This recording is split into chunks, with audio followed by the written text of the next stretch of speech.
Elsa Fresnay, bonjour. Bonjour. Vous êtes journaliste, grand reporter au journal Les Échos et vous venez d'intervenir à un grand débat donc, sur les femmes dans les médias dans le cadre des 12e assises du journalisme à Tours.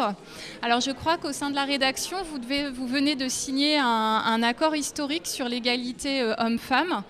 Oui, historique, on l'espère. En tout cas, le principe de cet accord, c'est que aux Échos, dans les magazines et les suppléments, il devrait y avoir dans 5 ans 50% de femmes à la rédaction en chef et à la direction de la rédaction. Aujourd'hui, il n'y en a que 26%. Et seulement 17% dans le quotidien. Donc c'est un vrai effort à faire, mais c'est nécessaire parce qu'en revanche, dans la rédaction, il y a 56% de femmes.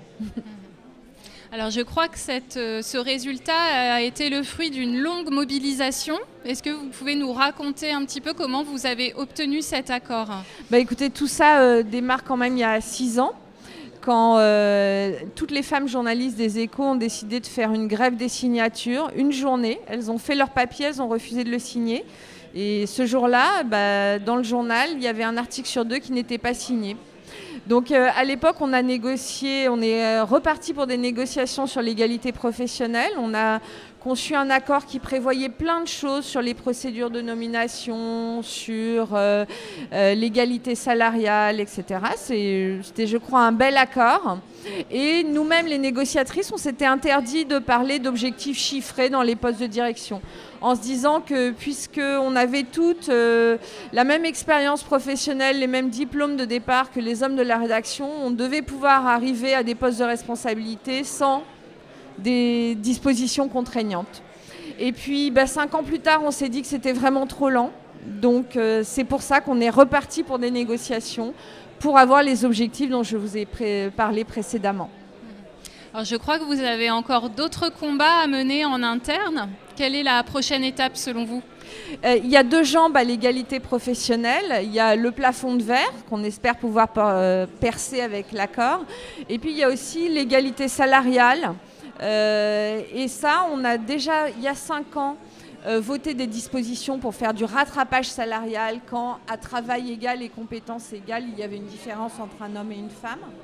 Mais maintenant, on voudrait quand même intégrer l'impact du plafond de verre sur les carrières des femmes dans le rattrapage salarial. Donc c'est une disposition un peu complexe qui va nécessiter encore quelques mois de négociation, mais on espère bien aboutir.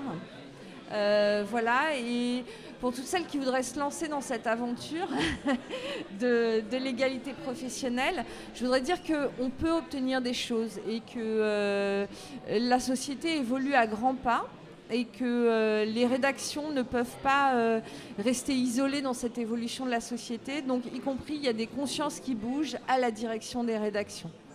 Et que la clé, c'est d'en prendre conscience et de demander, de négocier. Alors justement, est-ce que vous pensez que ces réussites que vous avez obtenues aux Échos pourraient avoir des répercussions dans d'autres rédactions ?